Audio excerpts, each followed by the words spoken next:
Mga kaibigan, maririnig niyo ang kasaysayan ng isang ginang na kahit lumipas ang mahabang panahon ay hindi nalimutan ang kanyang pinakapangarap. Siya ay si Celeste.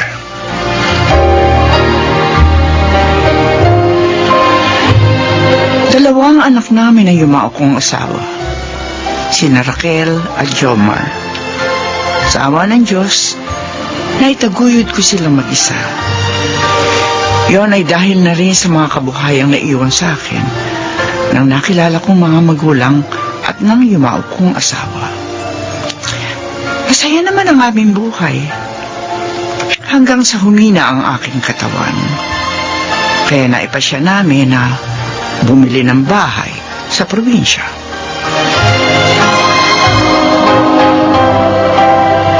Maganda tong bahay, di ba, Ma? Oo nga, Raquel. Tama kayo ni Jomar sa pasyeng bumili ng bahay sa lugar na ito. Mura lang po ang bili natin dito, Ma. May mga pananim pa dito sa bakuran na maaari natin pakinabangan. Tahimik at sariwa pa po ang hangin. Ay, sana nga maging mabilis ang paglakas ko rito. Para hindi na kayo naaabalan dalawa. Si Mami talaga. Hindi naman po kayo abala sa amin. Pasalamat nga kami. Dahil sa inyo nakapagbakasyon kami.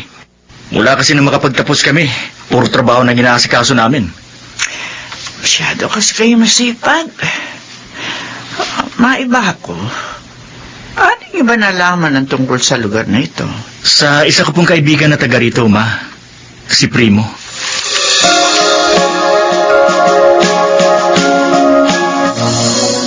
Lolo Julio, naibaba ko na pong lahat ng mga pinamili niyo.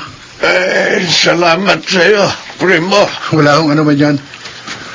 Bukas po kung may bibili kayo sa palengke, i-text niyo na lang ako. Ako na lang ang bibili para sa inyo. Pagalingin niyo muna yung pasa niyo dahil sa pagkakadulas niyo. Ano? Nadulas si Kamo si Kuya Julio? Primo? Opo, Lola Alfonsa. Nagkataon po na napadaan ako sa palengke habang naglalakad siya. Kaya nakita ko po. Mabuti ka't nakita niya ako, Alfonsa. Tinulungan niya akong makauwi. Sabi ko naman kasi, ako na lang ang mamamalengke. Sinumpong ka ng rayuma mo kagabi, di ba? Paano kita papayagang umalis? Ang hirap nga nito. Pareho tayong walang pamilya, Kuya. Walang makapaalalay sa atin ngayong matatanda na tayo.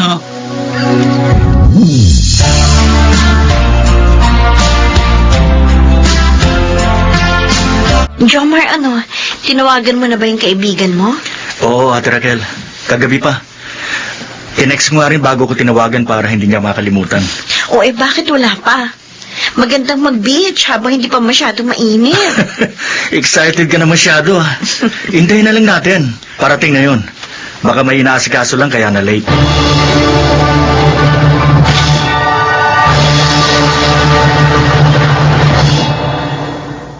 Hindi ako maaari magkamali.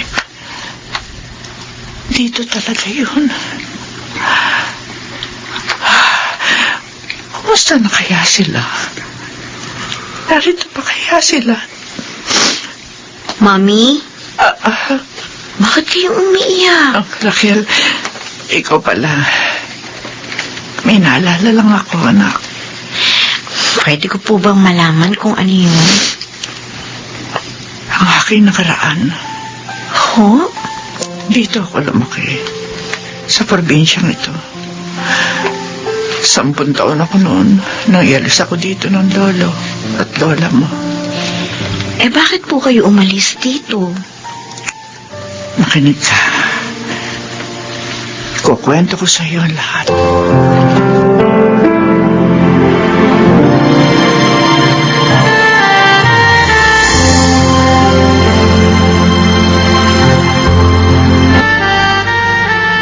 Okay yan, Jomar. Marami na kayong buko. Naipitas ko na rin kayo ng mga papaya. Salamat, Primo. Pasensya ka na, Primo, ha? Inabala ka namin. Hindi kasi kami marunong pumanik sa puno, Lalo na to, si Jomar. Pero ngayon matututo na ako. Nakita ko ng ginawa ni Primo. Ayos lang naman yun, Raquel. Jomar. Bro, dito ka na mananghalian, ha? Oo nga naman. Nang matikman mo naman ang masarap na luto ng mami namin. Sige ba? Uy, may nag-text sa cellphone ko. Dali Uy, si Lolo Julio. Humihingi ng tulong. Lolo mo? Hindi ko siya lolo. Yun lang ang tawag ko sa kanya. Pero malapit sa amin ang bahay nila ng kapatid niyang si Lola Alfonsa. May nangyari daw sa kanila Kaya humihingi ng tulong. Pupuntahan mo ba sila? Oo, Raquel. Kawawa naman sila, parehong matanda ng magkapatid na yon. At wala silang pamilya. Sasamahan na kita. Baka makatulong din ako.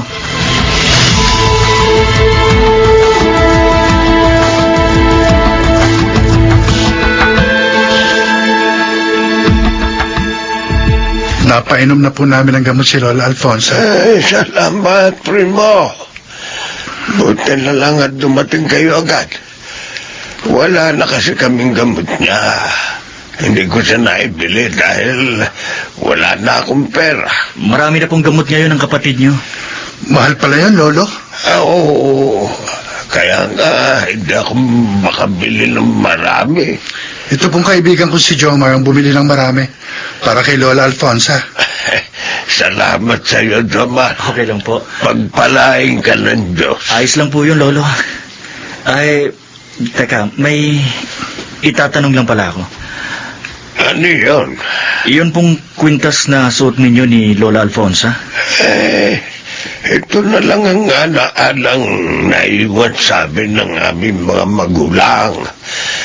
Binigay ito sa amin ni Inay nung buhay pa sila ni Itay. Larawan nila nasa pendant nito. Ganon po ba? Masyado po palang sentimental ang mga yan? Ay, tama ka. Ba't mo naman naitanungan tungkol sa kwintas? Meron din po kasing ganyan ng mami ko. Ano?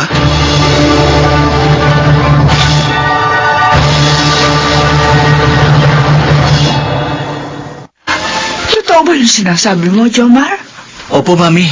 Kapareho talaga ng kwintas ninyo. Ang suot ni na Lolo Julio at Lola Alfonsa.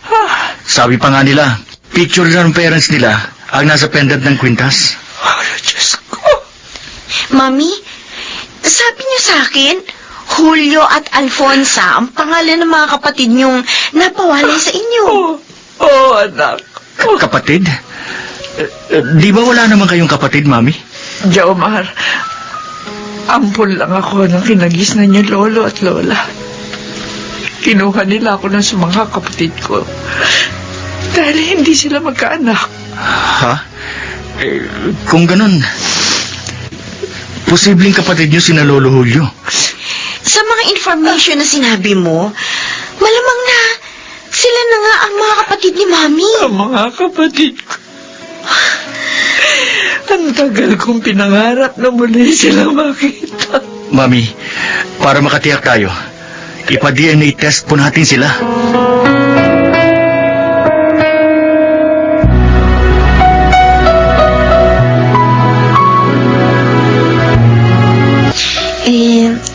Iyon ho sana ang gusto namin, Lolo Julio, Lola Alfonsa. Sana po pumayag kayo. Kung para sa ikalilinaw ng lahat, pumapayag kami. Salamat po. Ay, pero ako, malakas ang kutob ko. Si Celeste na ay mami niyo, ang napawalay naming bunsong kapatid. Ang kapatid ko, sabik na akong makita siya. Ganun din ako, Alfonsa. Kaya lang nagalit siya sa atin noon dahil ipinampun natin siya.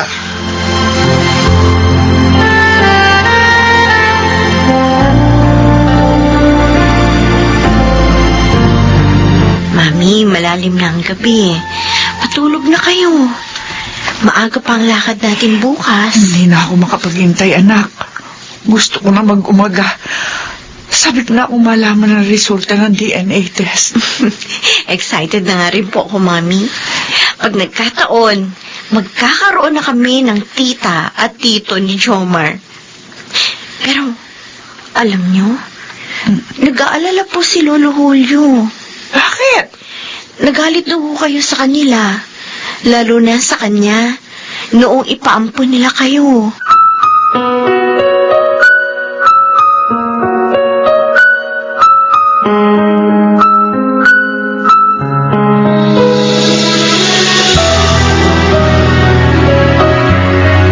Lumabas na po ang resulta ng DNA test. Kaya po narito kami. Ay, ka nga. Anong resulta? Oo nga, Raquel. Sabihin mo na. Mami, lumapit na po kayo dito. Para kayo na magsabi. Kasama mo ang mami mo? Opo. Kuya Julio? Ay, Ate Alfonso. tinawag niya tayo, kuya. Ibig sabihin, tama ako. Siya si Celeste, na kapatid natin. Ako nga, ate. Ako nga. Ang bunso niyo kapatid. Celeste! Salamat at muli ka namin nakita. At sana'y patawarin mo kami sa pagpapaampon sa iyo. Ginawa namin yon para huwag kang madamay sa hirap namin. Para magkaroon ka ng magandang kinabukasan. Wala kayong kasalanan sa akin, kuya. Ate, naunawaan ko na kayo sa inyong ginawa. Ngayon, kukunin ko na kayo. Opo, Tito. Tita, sa amin na po kayo titira. Hindi na tayo magkakahiwa-hiwalay pa.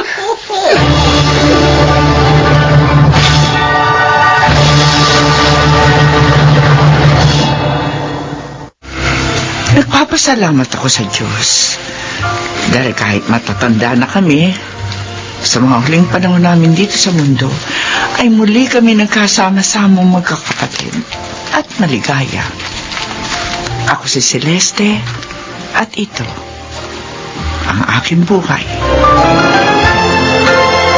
May klima ng panahong pinagsamahan, kung maligaya naman ang isang pamilya, mas matamis pa ito kaysa sa mahabang panahon ng pagsasama na pawang kaguluhan.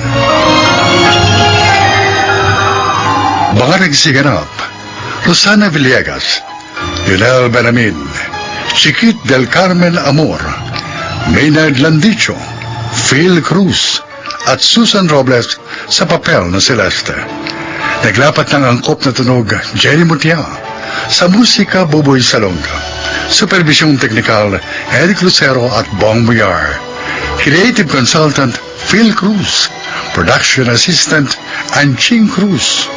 Ito'y mula sa panulat ni Selma Corporal Alcantara, sa direksyon Maynard Landicho Jr.